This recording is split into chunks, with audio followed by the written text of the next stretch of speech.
parti. François Bayrou, bonjour. Bonjour. Vous êtes candidat à la présidentielle pour la 3e fois consécutive. Normalement, les Français commencent à vous connaître. Et pourtant, en préparant l'émission, on s'est rendu compte d'une chose incroyable, du moins surprenante, c'est qu'en fait, il y a un vrai décalage entre ce que vous êtes et votre image d'Épinal, du gentil, centriste, utopiste, qui veut réunir tout le monde. Alors, est-ce qu'on vous a collé une image fausse? Et si oui, pourquoi? Vous avez dit des images d'Épinal, en tout cas, c'est des stéréotypes, comme on dit. Voilà. C'est des images portées depuis très longtemps par des gens, parce que c'est vrai que trop souvent, le centre a été hésitant. Et qu'il devienne tranché, ça change tout. Je pense que plus on est modéré, plus il faut être tranché. D'accord, donc pour vous, ce n'est pas lié à vous, votre personnalité, c'est lié au fait que vous êtes centriste. C'est l'image du centre qui c'est lié à l'image du centre. Puis peut-être je suis trompeur dans la manière de m'exprimer, enfin toutes ces choses. Alors on va commencer par autre chose, c'est peut-être un paradoxe aussi, là encore. On vous perçoit souvent comme quelqu'un de conservateur et on vous présente souvent comme quelqu'un de conservateur, mais en fait vous êtes aussi un précurseur, comme l'analyse le sondeur Gaël Sliman qui commente, alors il part d'un de vos discours, alors très en vogue aujourd'hui, sur l'explosion de la dette. Je vous montre un extrait, son commentaire, et vous réagissez. J'ai fait de la question du déficit et de la dette, seul contre tous, la question principale de ma campagne en 2007. À l'époque, il y avait beaucoup de gens qui disaient « mais enfin, c'est pas en abordant des sujets comme ça qu'on gagne une élection présidentielle ». Pourtant, il y a 7 millions de Français qui m'ont suivi, et aujourd'hui, il y a 60 millions de Français qui voient que c'était la question principale, et qu'on est en train de s'enfoncer. Il l'avait bien dit, seul contre tous. Et il a bien raison, François Bayrou. Alors, il a raison sur tout ce qu'il dit là. C'est-à-dire, à la fois, il l'avait dit, il avait été le premier à le dire, avant même la crise. Il est très précurseur, en fait. Il a un côté précurseur. Oui, c'est pour cette raison qu'on comprend mal la raison pour laquelle eh bien, il n'a pas plus rappelé qu'il avait proposé tout cela il y a déjà 5 ans. Mais on peut dire qu'il a été précurseur en 2007, il a envie et il souhaite encore être précurseur aujourd'hui avec ce thème du fabriqué en France qui est un vrai enjeu aussi, des enjeux de politique industrielle derrière, beaucoup de choses. Et donc voilà, il a envie. Suivi d'ailleurs pas mal. Et que les autres ont suivi, donc il a envie aussi de continuer, d'être dans cette tradition. Ouais, certainement, certainement. Mais encore une fois, l'habitude veut qu'on consolide son socle.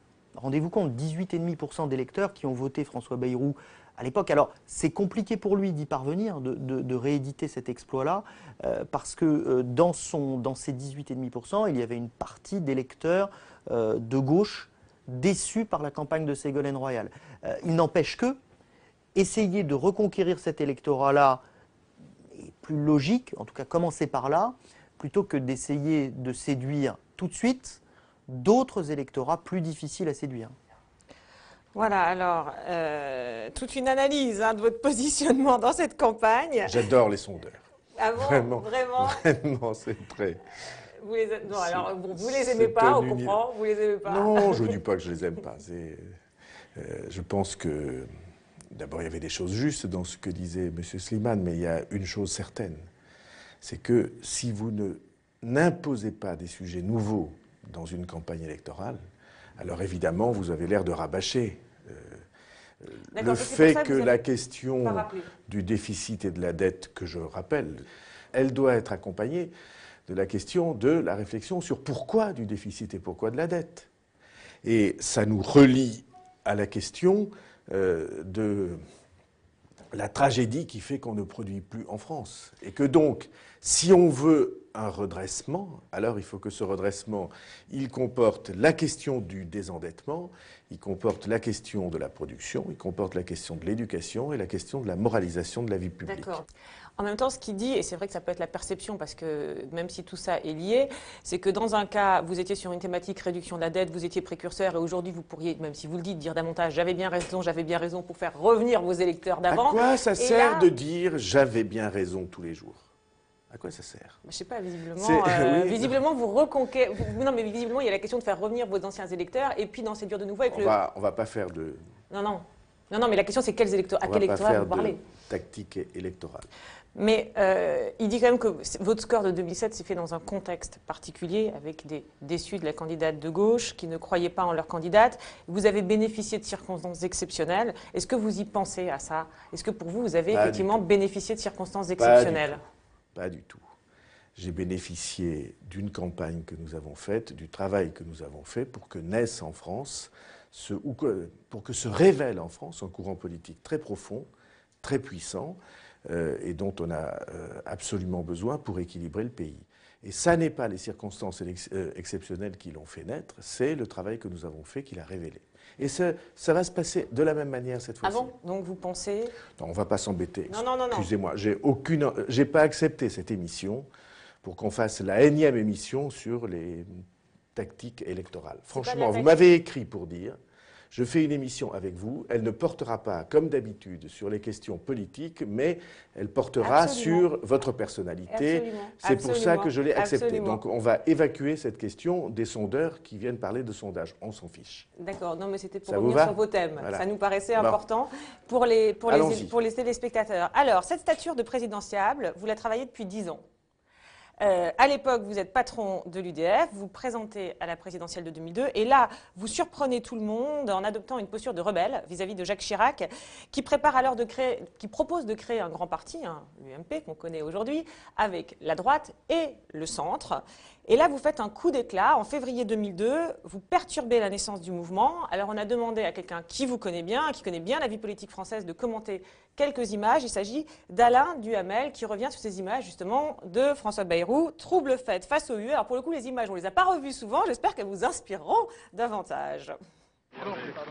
Le temps d'une éclaircie, Philippe Douste-Blazy est allé accueillir celui qu'on n'attendait pas et qui est venu au nom du principe que quand on a des choses à se dire... On se les dit les yeux dans les yeux et face à face. En tout cas ici, sur la terre de rugby qu'est le Sud-Ouest. Et tout est fait pour organiser un accueil chaleureux, à défaut d'être toujours sincère, à celui qui vient pourtant dénoncer l'hégémonisme d'un parti unique réuni derrière un seul homme.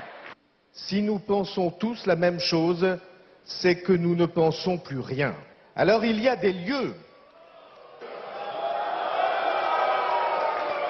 Au premier sifflet, Alain Juppé intervient pour demander le respect. Vous savez que c'est quand même très rare qu'à un congrès d'un grand parti, et à un congrès à un moment important, c'était un moment fondateur au sens littéral, là, que quelqu'un arrive pour en fait porter la contradiction absolue. Ah, honnêtement, moi je l'ai bien aimé ce jour-là. Ah oui? Ah oui, je me suis dit ça, au moins d'abord il a des tripes.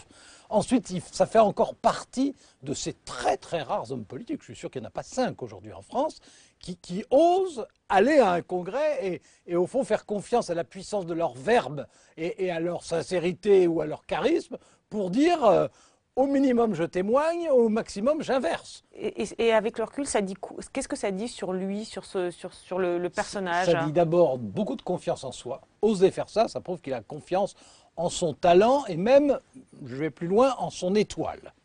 D'accord, parce qu'il fallait plus que du talent. Oui. Et puis quelqu'un qui non seulement n'a pas peur, mais a envie de démontrer son originalité par rapport à ses propres concurrents, par rapport à ses pairs, par rapport à ceux qui peuvent avoir les mêmes ambitions que lui. D'accord. Alors, il va s'illustrer encore quelques semaines plus tard dans cette campagne de 2002 où il est candidat à la présidentielle. Au départ assez bas dans les sondages. Au mois d'avril, un frémissement et arrive un événement qui, là aussi, le fera considérer autrement. Je vous montre. François Bayrou s'avance prudemment. À l'extérieur, des jeunes viennent de lancer des pierres. Que les jeunes comprennent que la France, ça ne peut plus vivre comme ça. Il serait temps aussi que dans des quartiers comme ceci, il y ait un minimum de respect réciproque. Pendant la discussion, quelques enfants se massent autour du candidat.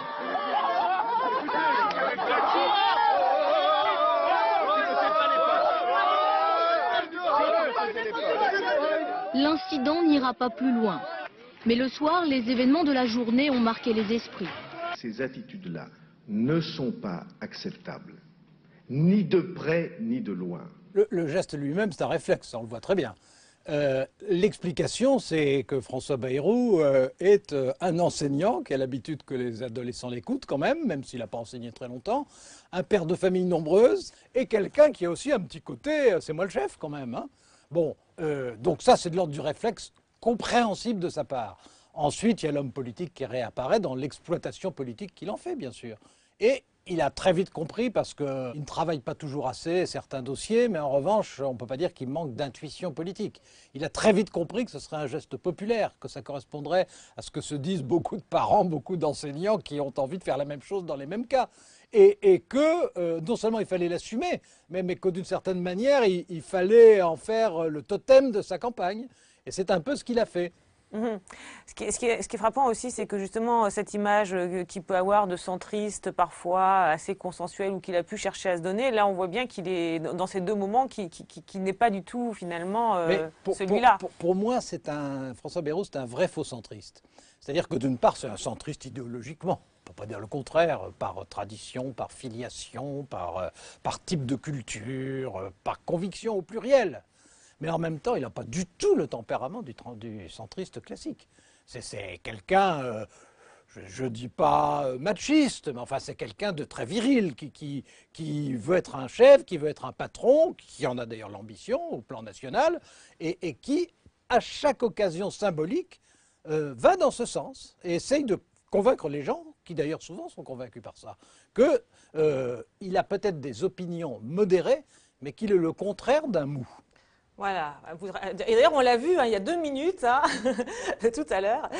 Voilà. Vous ne ratez pas une occasion de montrer que vous n'êtes pas un mou. Que pensez-vous de son analyse? Bon, je trouve tout est à peu près juste et intuitif de la part d'Alain Duhamel, que je connais bien, qui me connaît bien. Une chose n'est pas tout à fait juste. Je n'ai pas fait d'exploitation de la gifle. Ah bon? Et j'ai même été souvent assez gêné de l'exploitation qui en est faite, de la redite des images. Oui, c'est vrai que ça devient le totem pour le coup. J'ai souvent expliqué, il faut que vous pensiez, quand vous les montrez, qu'il y a aussi des enfants là. Des enfants qui ont vécu ça, qui ont subi peut-être, enfin c'était pas méchant, hein, c'était un réflexe comme Alain Duhamel l'a dit. Mais il faut que vous pensiez à eux. Et si ces images ont été diffusées, c'est contre mon gré. La journaliste qui les a prises attestera que je lui ai dit, vous ne devriez pas montrer ça. Ah bon? Mais pour vous, pour les gamins? Et donc, pour les gamins. Non, j'en ai pas fait d'exploitation. Et je n'ai pas aimé un certain nombre de choses. Par exemple, je suis absolument certain que la gifle a été bruitée. Parce que j'ai jamais frappé assez fort pour faire ça. Ah oui, alors ça, j'avoue qu'on n'a pas... Pour revérifier 10 ans après, c'est pas facile. Ah, c'est impossible. C'est impossible. D'accord. C'était une tape paternelle. Voilà. D'accord. Non, mais quand il dit, vous en avez fait, enfin, qui parle de cette exploitation politique, c'est que vous donnez du sens. On voit bien le discours du soir, vous assumez le geste, en fait. Oui, bah, bien sûr. Et c'est un geste d'éducation. Je n'ai pas approuvé qu'un tribunal punisse un maire pour avoir fait la même chose. Il y a des moments dans la vie où on a besoin de fermeté dans l'éducation, et quelquefois c'est plus éloquent symboliquement. Mais vous dites, je ne voulais pas qu'on les diffuse pour les enfants, visiblement, pas par rapport à vous. Vous auriez raté une belle occasion, finalement. Vous l'avez dit, cette image a été diffusée, rediffusée, de vous imposer comme un homme d'autorité. Vous n'y avez pas pensé à ça sur le moment? Non. Cette image... Non, je n'y ai pas pensé. Non? Vous pensez ça pas n'était comme ça, pas vous, une François stratégie, non, mais après... c'était un geste d'un père de famille. D'accord. Et sur la diffusion d'images, parce qu'on imagine quand même, depuis le temps que vous êtes en politique, vous y pensez aux images, surtout après le fameux congrès de l'UEM, où on vous voit, vous y pensez quand même à l'impact. Peut-être, mais moins que vous ne croyez. Non, mais on ne croit pas, on Je pense s'interroge. qu'en politique, voilà, le secret, c'est d'être absolument authentique. Le secret, c'est de ne pas être en représentation, de dire le plus profondément ce qu'on est, ce qu'on pense, de laisser transparaître les choses, de laisser passer des émotions. Négatives, parfois. Oui, bah, c'est la vie. Hein. Il faut aussi parfois que s'expriment des émotions de remise en ordre. Ah non, oui. mais il est assez vrai, ce qu'Alain Duhamel a dit, que j'ai plutôt un tempérament d'autorité. Je ne dis pas autoritaire, mais C'est quoi la différence entre d'autorité et autoritaire? non, l'autorité est naturelle. Autoritaire, c'est forcé. Qui veut forcer son autorité. D'accord. Donc vous constatez que vous avez de l'autorité, mais vous ne C'est cherchez comme ça, pas je cherche- particulièrement voilà, à je l'exercer. ne le constate pas, c'est la vie, c'est comme ça qu'on Constatez que vit. quand vous me dites on passe à l'extrait suivant, je Ben m'oublie, oui. hop. Autre chose, sur les événements, ces images, alors pour le coup la gifle, alors on l'a vu, revu, etc., mais bon, c'est un incontournable. Ce fameux congrès de 2002, on a l'impression quand même que ça a été un déclic, parce qu'avant vous étiez un ministre de l'Éducation, enfin vous aviez été, vous n'étiez pas jusqu'avant, mais enfin plutôt consensuel, c'est ce qu'on avait retenu de vous, on voyait plutôt comme quelqu'un de modéré, là vous apparaissez du jour au lendemain comme le rebelle qui va braver, là on pense que même physiquement ça devait être assez éprouvant. Qu'est-ce qui s'est passé? Est-ce qu'il y a eu un déclic? Est-ce que ça vous a changé? Est-ce que c'est un tournant dans votre vie politique? Non, c'est un moment très heureux pour moi. Très risqué. Très risqué. Ah bon? Parce qu'il y avait 7000, 8000, 9000 personnes qui étaient en réalité en opposition forte avec moi et qui le manifestaient. Mais c'est un moment très heureux parce que enfin je disais ce que depuis des années j'avais besoin de dire. C'est-à-dire qu'il n'était pas vrai que nous étions tous sur la même ligne dans ce qu'était l'opposition de l'époque, UDF-RPR, comme on disait. Et j'étais absolument certain de la manière dont tout ça dégénérerait. Et je vois Douste Blazy qui m'accueillait comme le promoteur de cette manifestation et qui aujourd'hui a dit je me suis trompé, François Bayrou avait raison. C'est vrai, là pour le coup les images. Et donc c'était un moment très heureux, comme chaque fois qu'une famille politique renaît, la renaissance d'une famille politique ou la renaissance d'une personnalité. C'est des moments très heureux.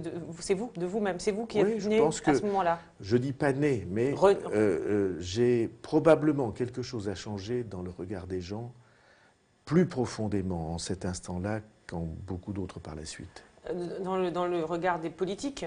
Non. Des citoyens français? Des citoyens. Alors, on va revenir sur un autre moment. Je peux vous montrer les images. C'est très court.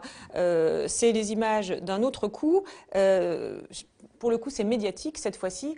C'est une gifle symbolique à une animatrice de télévision, Claire Chazal. Là, c'est la campagne d'après. Mais on a l'impression qu'il y a quand même des constantes dans vos campagnes. C'est ce qui est frappant. Et là, vous l'attaquez bille en tête sur le plateau de TF1, sur les liens entre son patron, Martin Bouygues, et un certain candidat à la présidentielle, Nicolas Sarkozy. Je repasse les images et on commente. Je considère pour moi, Claire Chazal, que l'argent et la politique doivent être séparés. Je pense que l'un ne doit pas avoir barre sur l'autre, notamment lorsque ces puissances économiques détiennent de très grands médias. C'est une accusation extrêmement violente qu'il faudrait, j'allais dire, étayer par des choses concrètes. L'amitié ne signifie pas forcément une prise de position ou des concessions sur l'idéologie et les idées politiques. Je comprends très bien, Claire Chazal, que vous défendiez, cette thèse précisément sur votre antenne. Je ne défends aucune thèse en particulier. Mais je puis vous assurer qu'il y a un problème républicain dès l'instant que de très gros intérêts financiers, industriels, sont liés à de très gros intérêts médiatiques et sont en liaison intime avec l'État. Et alors là, on voit... C'était tout juste. Sur le fond, ça a été dit beaucoup par d'autres après. Oui, donc vous ne regrettez rien. Sur la forme, quand même, c'est pour le coup face à une femme en plus. On a l'impression, la pauvre, qu'elle est. J'en ai souvent parlé avec Claire Chazal. Ah bon? Depuis, bien sûr. Bon, c'était un peu vif, c'était un peu rude. Oui, mais c'était la première chaîne de télévision française avec une audience énorme, un impact énorme à cette époque, beaucoup plus important qu'aujourd'hui, oui, avec la TNT. Sur la vie politique et ce qui se passait, cette espèce de... On est en septembre 2006, je précise, avant le début de la campagne. D'organisation qui était faite pour montrer constamment Nicolas Sarkozy dans sa gloire. C'était insupportable, et d'ailleurs les Français ne l'ont pas supporté. C'est en raison de ce type de mise au point que les Français ont dit, au fond, il est crédible. Ce François Bayrou. Ce François Bayrou est cohérent, il ose dire les choses et il est crédible. Ben, c'était bien. Oui, parce que c'est vrai que ça vous a, et puis après vous avez récidivé d'ailleurs, si l'on peut dire, quelques mois plus tard, toujours face à Claire Chazal, ça vous a posé effectivement comme le candidat anti-système, donc ça a été effectivement un des axes forts, mais ça pose deux questions, c'est est-ce que vous êtes un homme de coup, parce qu'on le voit là plusieurs fois, il y a quand même, c'est le gros risque peut-être, mais un coup, et puis deuxièmement, est-ce que c'est des choses que vous préparez, que vous, entre guillemets, préméditez? Non, je ne suis pas un homme de coup. D'accord. Il faut que vous rayiez ça, je ne suis pas un homme de coup, je suis un homme de cohérence. Simplement, je n'accepte pas quand les choses ne sont pas claires et loyales. Pour moi, la démocratie, la République, c'est quelque chose qui doit imposer la loyauté, que les gens puissent être entendus, puissent être respectés pour ce qu'ils sont. Et donc, je n'accepte pas quand c'est manipulé ou quand j'ai le sentiment que c'est manipulé. Et donc, je m'exprime avec suffisamment de force pour qu'on l'entende. Mais vous l'aviez préparé, c'est quelque chose que vous avez dit, là il faut un coup d'éclat, je vais me faire complètement oublier, écraser. Je l'avais préparé en un seul sens, c'est que TF1 voulait que j'aille sur leur plateau. Ils étaient même prêts à me payer un avion. Parce que c'était à une université d'été dans le sud-est. Dans le sud, oui. Ils étaient prêts à me payer un avion pour que j'aille sur leur plateau et j'ai refusé. Parce que je voulais être loin d'eux. J'avais des comptes. J'avais des comptes à exiger, demander, et je voulais être loin d'eux. Pourquoi loin? Parce que vous aviez peur de la... Vous ne vouliez pas être sur reçu un plateau, pour la symbolique? Il y a forcément une connivence, et je ne voulais pas m'en prendre à Claire Chazal en particulier, je voulais m'en prendre à la chaîne, et il fallait un peu de distance. Ça a d'ailleurs donné lieu ensuite à des scènes absolument homériques avec les dirigeants de la chaîne à l'époque et de l'information à l'époque. On a entendu les murs trembler des engueulades que nous avons eues. Mais c'était absolument juste. Mais alors, ce qu'on a envie de vous dire, là, quand on voit ces images effectivement emblématiques d'avant la campagne de 2006, ces images emblématiques de 2002, on se dit, mais tiens, en 2012, on n'en a pas vu. Il n'y a pas eu ça. Il n'y a pas eu de drame. Il n'y a pas eu... Bah oui, mais est-ce que c'est pas ce qui vous a manqué? Est-ce que c'est pas ça ce qui vous a manqué? J'ai parlé... Non, voyez... je vous ai dit, je ne suis pas un homme de coup. Oui, vous l'avez dit. Il faut que vous sortiez ça de votre esprit. Vous avez de l'intuition, il a dit Alain Duhamel. J'ai de l'intuition, et j'ai trouvé cette année que pendant un certain temps, la campagne était équilibrée. Ces temps-ci, elle ne l'est plus, je l'ai donc dit. J'ai inventé le mot sarkolandisation. C'était une manière de condamner la même chose, bien sûr. Mais on ne peut pas... ça ne serait pas élégant de recommencer toujours les mêmes choses. Moi, j'essaie d'avoir un peu de sens esthétique aussi. Ah d'accord, d'accord. Donc les affrontements, comme ça, ces affrontements un peu virils, entre guillemets, c'est pas quelque chose que vous recherchez systématiquement, parce que vous les avez souvent, on a revu, on va pas toutes les remontrer, mais on se rappelle de les élections européennes de 99, vous traitez Nicolas Sarkozy de menteur en direct sur un plateau de télévision, et après... C'était vrai. La question n'est pas... Mais en tout cas, vous y allez pareil, donc on a l'impression que vous aimez bien... Mais il faut y aller, Franco. D'accord, mais là, vous ne le faites pas cette fois-ci, vous vous dites... J'en sais rien. Là. Non, si la l'occasion... campagne commence à peine. C'est pas si l'occasion se présente, c'est si la situation... L'exige. D'accord. Il a dit autre chose, Alain Duhamel, vous êtes globalement d'accord avec tout, il y a autre chose peut-être avec lequel vous serez moins d'accord. Il vous a fait un compliment, vous avez de l'intuition, mais il a dit aussi que vous ne travaillez pas assez. C'est pas vrai. Ah bon? C'est pas vrai. Alors pourquoi tout le monde dit que vous ne travaillez pas assez? Peut-être parce que j'ai un aspect, plus... de facilité, mais c'est absolument faux. J'écris moi-même tout ce que je signe. Je suis probablement le seul homme politique de ce niveau qui écrive lui-même ses discours, ses livres, ses dossiers, y compris les dossiers économiques et financiers, parce que c'est pour moi quelque chose que j'apprécie beaucoup, que j'aime beaucoup. J'aime beaucoup l'économie et la finance. Oui, mais alors pourquoi ce sont des choses que ceux qui vous ont côtoyé véhicule. Et pourquoi on dit pourquoi? Parce que on était sur les images. Peut-être parce que pourquoi François Bayrou, parce que ça donne une impression de facilité. Et c'est peut-être une impression excessive. D'accord. Bon, alors, vous avez dit, vous ne faites pas de coups médiatiques, on l'a entendu. Vous faites des coups d'éclat, vous aimez les affrontements. On en a vu qui ont marqué favorablement votre parcours. Il y en a quand même eu un qui a été dans l'image et qui reste comme un raté, un gros raté. On le revoit d'ailleurs souvent dans les reportages, les sujets, etc., comme étant le moment qui a, dit-on, terni votre image, parce que ça a montré un autre François Bayrou. Vous savez de quoi je veux parler, je vais rappeler pour les téléspectateurs. Donc c'est une altercation avec Daniel Cohn-Bendit en 2009, en pleine campagne européenne. À l'époque, vous êtes au coude à coude dans les sondages. Bon, ce sont que les sondages, mais ça a peut-être son importance. Beaucoup de tensions sur le plateau. Je vous propose de revoir les images avec un petit commentaire d'un psychanalyste, philosophe, spécialiste du langage, Jean-Pierre Winter.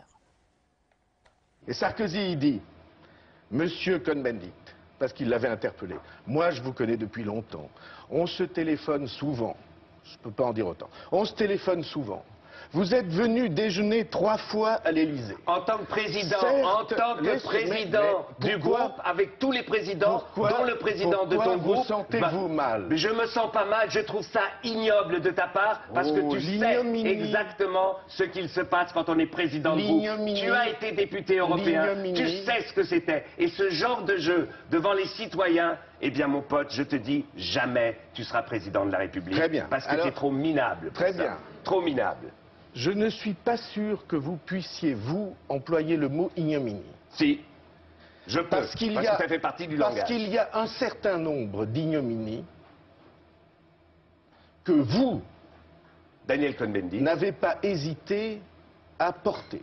Par exemple. Point à la ligne. Par exemple. Point à la ligne. Par exemple. Par exemple, je trouve ignoble, moi, d'avoir poussé et justifié des actes à l'égard des enfants que je ne peux pas accepter. C'est sûr que tu viens là-dessus. Alors, on se téléphone souvent. Vous voulez répondre? On se téléphone souvent. C'est une vieille histoire que tout le monde a Vous oubliée. êtes venu déjeuner 3 fois à l'Élysée. Certes, une fois, vous êtes arrivé en retard. On remarquera quand même que Daniel Cohn-Bendit le tutoie, alors que lui continue à le vouvoyer. Pour mettre de la distance. Pour mettre de la distance, mais que du coup, Daniel Cohn-Bendit apparaît comme celui qui joue franc jeu. Je tutoie, on se tutoie d'habitude. On se tutoie d'habitude, pas de raison là que devant les téléspectateurs, on joue la comédie. Donc du coup, il apparaît comme un comédien. Et je pense que ça doit participer en partie à son malaise. Et quand on est mal à l'aise, on va chercher dans les fonds de tiroir de quoi se défendre. Et là, pour le coup, c'est assez malheureux. C'est pas à la hauteur de ce qu'on pourrait attendre du personnage et du rôle que François Bayrou se donne. Oui, vous voulez dire que là, il est dans un registre qui n'est pas le sien habituel, qui se laisse quoi? Vous pensez qu'il se laisse déborder? Parce que la question qu'on s'est beaucoup posée, alors après la réponse n'est pas forcément évidente à trouver, c'est est-ce que c'était une stratégie? Est-ce qu'il avait décidé finalement de l'attaquer là-dessus en disant je vais marquer des points? Ou alors est-ce qu'il s'est laissé emporter par l'émotion, l'autre effectivement qui l'agresse un peu, t'es un minable, et c'est l'impulsion, quoi. Voilà, c'est toute la question. Oui, bon, je n'en sais rien. Je ne sais pas si c'est calculé ou pas. Il n'y a aucun moyen de le savoir, sauf si François Bayrou lui-même nous le dit. Mais ce qui m'apparaît certain, c'est qu'il est mal à l'aise. Il est très mal à l'aise. Comment vous voyez qu'il est mal à l'aise? Je le vois à sa rhétorique qui change, justement. Un changement de rhétorique. Tout d'un coup, il passe dans un registre qui n'est plus du tout celui auquel il nous habituait. Et de l'allusion, d'ailleurs, parce qu'il est dans l'allusion. Quand il parle de ce livre, il fait une allusion. Il faut que Cohn-Bendit lui demande 2 ou 3 fois, avec insistance, de cesser d'être allusif pour qu'il prenne la décision de le dire, ce qui laisse penser que ce n'était pas si calculé que cela. Voilà, les images, une interprétation. Oui, qu'en pensez-vous? C'est assez juste ce que M. Winter a dit, c'est assez juste. C'est-à-dire que je me suis laissé entraîner dans une colère et il ne faut pas. Ah, c'est donc la colère. Parce qu'il vous a provoqué, en fait. Enfin, vous l'aviez dit. Provoqué, insulté. Insulté, d'accord. Et cette image, donc alors, bon, je rappelle, parce que c'est vrai que c'est très... Vous êtes dans l'allusion, c'est ça qui est surprenant, en fait, hein, quand on a l'impression que vous êtes d'habitude quelqu'un de très clair, qui dit les choses clairement. Là, vous êtes dans l'allusion. On ne comprend pas exactement à quoi vous faites référence. Alors, je le rappelle très brièvement, c'est un livre où Daniel Cohn-Bendit revendiquait des comportements ambigus à l'égard des enfants, un livre sorti en 1975 sur lequel il avait déjà fait un mea culpa, une amende honorable, en disant que c'était de la provocation, donc a priori une vieille affaire. Et c'est vrai que quand on voit ce plateau, on se dit il y a 2 agresseurs finalement. Enfin, vous qui l'agressez, ce qu'on a retenu, lui vous agresse aussi. Pourquoi, finalement, selon vous, l'histoire a retenu que c'était vous l'agresseur et pourquoi cette séquence vous a autant nui? Parce qu'on peut quand même dire que ça a été un moment, ça a été un... Ah oui, ça arrive qu'il y ait dans la vie des moments qui sont mal interprétés ou surinterprétés Bon, c'est comme ça. Mais, et j'imagine que vous y avez repensé, vous en avez tiré des leçons, des enseignements. La principale leçon, c'est qu'il ne faut jamais se laisser entraîner dans une colère. La colère est mauvaise conseillère dans la vie, et en politique en particulier, et dans les débats encore plus. Il faut être le plus de sang-froid possible. Et il arrive que, quelquefois, et c'est toujours une faute, on ne soit pas de sang-froid. Et là, c'est vous qui avez manqué de sang-froid, ou c'est Daniel Cohn-Bendit qui a l'art de faire sortir les gens de leur gond? Est-ce que c'est une situation dans laquelle vous vous êtes retrouvé avec d'autres? Les deux, mon général. Les deux? Oui, je pense que Cohn-Bendit est volontiers provocateur. Il le fait ça bien, d'ailleurs. Et que moi, il m'arrive d'être un peu épidermique, comme ça. Vous dites, je me suis mise en colère, ça a été une erreur, je me suis laissée effectivement un peu déborder par mon émotion. Ça a montré, c'est aussi pour ça peut-être que ces images continuent à marquer un François Bayrou qu'on ne connaissait pas, qu'on n'avait jamais vu. Voilà. Mais et s'il était vraiment comme ça? C'est un peu la question qu'on peut se poser. Vous répondrez quoi? La question, monsieur, est-ce que vous êtes un gentil? La réponse est non. On l'a vu. D'accord.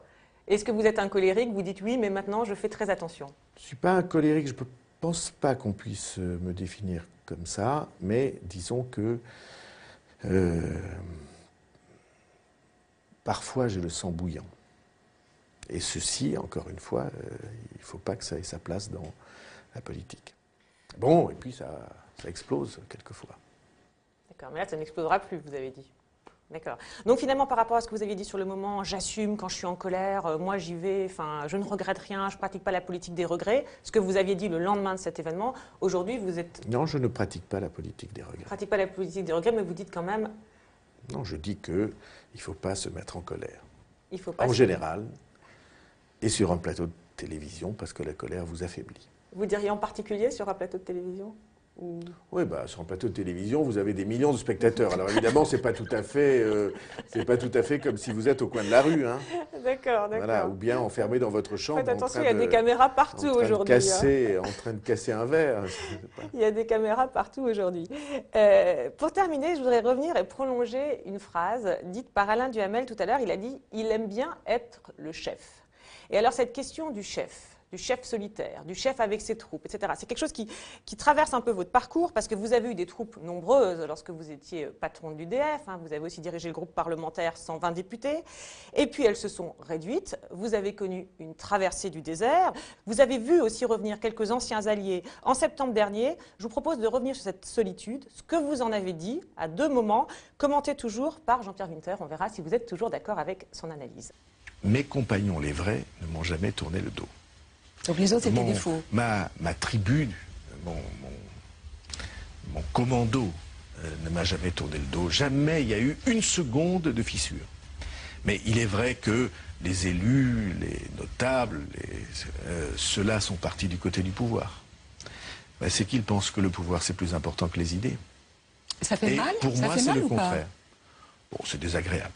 Mais c'est pas mal au sens, vous comprenez, c'est pas la maladie d'un enfant, c'est pas la menace de santé sur quelqu'un que vous aimez, c'est pas quelqu'un que vous aimez qui s'en va, pas du tout.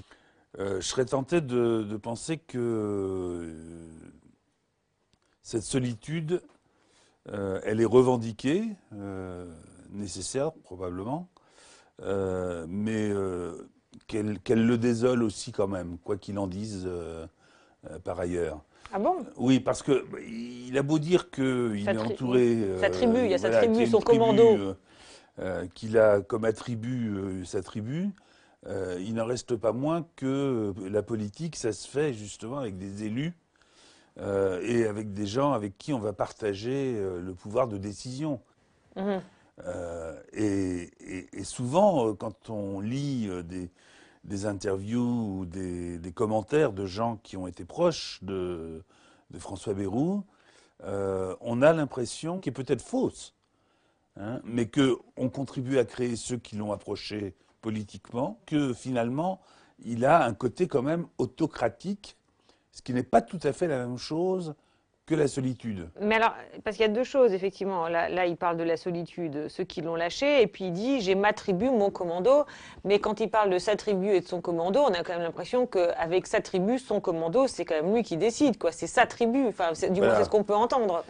C'est pourquoi, politiquement, je ne suis pas sûr que ça tienne vraiment le coup, parce que si on peut décider, un peu en étant dans la position ou dans le rôle équivalent au pater familias, comme ça, de décider pour la famille.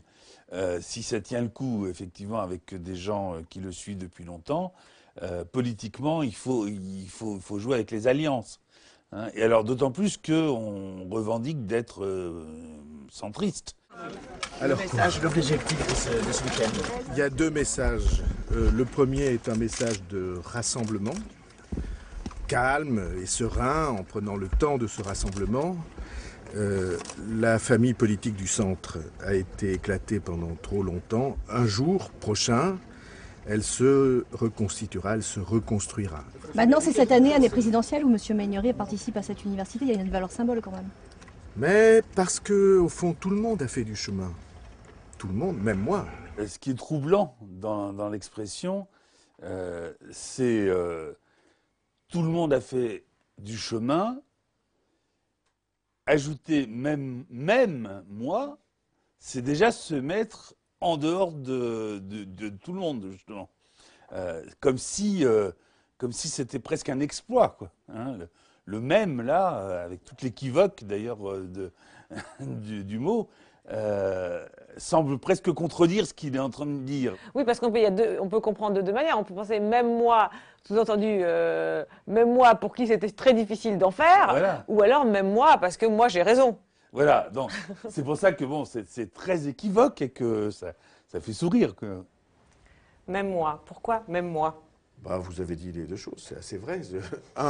Même moi, parce que c'est pas mon tempérament de... n'est-ce pas, il faut peut-être rappeler en quelques phrases. Rappelez. Il y a derrière tout ça un débat qui dure depuis 10 ans, depuis les premières images que vous avez montrées. 2002, l'UMP. Est-ce que le centre, c'est une partie de la droite, ou est-ce que le centre, c'est une famille à part entière? C'est ça la question, et c'est une question fondamentale. Oui. Moi, je prétends qu'il n'y a qu'une question en politique, c'est to be or not to be. Voilà, et pour vous, on voit bien que pour vos amis, elle s'est beaucoup posée. Est-ce que vous choisissez d'être ou de ne pas être? D'accord, donc alors, vous avez choisi d'être. Si vous choisissez de ne pas être, vous avez beaucoup de satisfaction, vous avez beaucoup de privilèges, on vous récompense, vous avez des postes, vous avez des galons, vous avez des chapeaux à plumes, vous avez des ministères, des sièges de députés. Des ministères, des sièges, toute cette affaire-là. Mais ça n'est pas autre chose que d'acheter sa disparition, d'être payé pour disparaître. Eh bien, moi, une fois pour toutes, et il y a longtemps, et puis je crois même avant de le décider consciemment, moi j'ai choisi que cette famille, elle devait exister pour son propre compte. Et donc, même moi, voilà, ça veut dire deux choses. Ça veut dire, j'ai fait du chemin et compris le cheminement des autres, même si je pense qu'ils se trompaient. Et j'ai fait du chemin... Là, il y a une note amusée, et compris le cheminement des autres et tendu la main, même si ce n'est pas absolument ma pente, mon tempérament.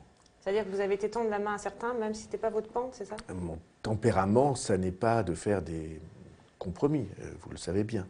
Ça ne m'empêche pas d'avoir compréhension et peut-être même affection pour des gens que je retrouve. Mais alors, il y a quand même un paradoxe, parce qu'effectivement, vous le dites, hein, toujours votre tribu, votre commando, vous avez cette espèce de... Parce qu'effectivement, beaucoup sont partis, donc il y a ceux qui ont gardé la ligne, le commando, mais en même temps, est-ce que ce n'est pas incompatible, cette posture de chef de commando, avec celle de quelqu'un qui doit négocier avec les uns, les autres, pour faire ce compromis au centre? Est-ce que là, il n'y a pas deux rapports au pouvoir différents? De Gaulle a montré de manière éclatante qu'il y avait un temps fondateur pour ne se laisser détourner en rien de sa route. C'est le temps du commando. Et après, à supposer que les choses tournent bien, il y a un temps dans lequel vous réunissez, agrégez, fédérez, faites venir, discutez, ouvrez, toutes ces choses-là. Mais même la solitude, c'est quelque chose de fondateur. C'est-à-dire que tout d'un coup, vous vous trouvez face à l'essentiel et vous faites vos choix de vie. C'est quoi des choix de vie? Vous dites, voyons, qu'est-ce que je voudrais que mes enfants gardent de moi? Et ça, vous en parlez avec les gens, votre petit commando? Oui. Vous avez, voilà... Souvent, j'en parle avec mes enfants, souvent avec ma femme, souvent avec... oui, j'en parle beaucoup. D'accord, qui on imagine vous ont encouragé dans cette voie. Oui. Mais vous avez dit effectivement il y a les deux. Un jour, c'était dans cet été 2007 qui était si difficile. Après la présidentielle, effectivement. Après la présidentielle et le départ de tous les notables. Bon, c'était pas agréable. Et donc j'étais soucieux, je dormais mal, j'étais en vacances à la maison dans les Pyrénées. C'était pas un moment très agréable. Et puis un jour, l'une de mes filles m'a pris à part et elle m'a dit « Papa, écoute, qu'est-ce qui t'arrive? Il faut qu'on en parle. » Je lui dis « Tout ça, ces choix, ils sont tous partis à cause de ce que j'avais dit sur Nicolas Sarkozy. » Elle m'a dit « Écoute, on va mettre les choses au point simplement. Hein.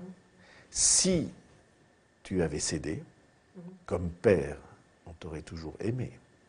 Mais comme homme politique, pour nous, c'était fini. » Ah oui. Et ça a été un moment assez important de ma vie. Parce que tout d'un coup, quelqu'un qui était pour moi essentiel me rappelait quelque chose d'essentiel. Et vous renvoyez les valeurs que vous lui aviez peut-être transmises? Oui. En tout cas, elle renvoyait quelque chose qui pourrait le compter, et donc pour moi aussi. Et quand même, sur le rapport au pouvoir, vous avez dit il y a deux phases. Phase 1, commando. Phase 2, on élargit. La question, c'est vous, votre tempérament, ce que vous êtes. Est-ce que vous n'êtes pas plutôt fait pour la phase 1, commando, que pour la phase 2, on négocie et on rassemble? Écoutez, j'ai commencé par la phase 2. Oui, mais il paraît que ça vous embêtait de gérer les députés, l'UDF, etc. J'ai été très jeune secrétaire général de l'UDF avec Giscard. C'était très agréable et j'ai fait ça avec beaucoup de plaisir. J'ai été très jeune président de conseil général. J'ai été très jeune, et ça marchait très bien, j'ai été très jeune ministre de l'Éducation nationale. Et on ne peut pas dire que je ne me sois pas entendu avec le monde de l'éducation nationale. On m'a même reproché d'avoir été trop consensuel. Avec eux, ce que je récuse. Je pense qu'il faut créer de l'entente pour diriger une grande maison comme celle-là.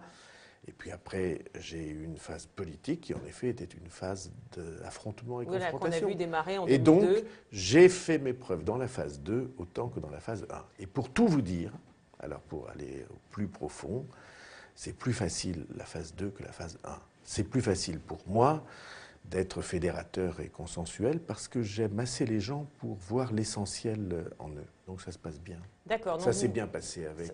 Oui, mais entre-temps, il y a eu 10 ans. Alors c'est pour ça qu'on peut se dire pendant les 10 ans, il a changé. Mais non, personne ne change jamais. Je vous dis un secret, personne ne change jamais. Les femmes peut-être, les hommes en tout cas, je ne l'ai jamais vu changer. Oh, on n'est pas si différent que ça, il n'y a pas de raison.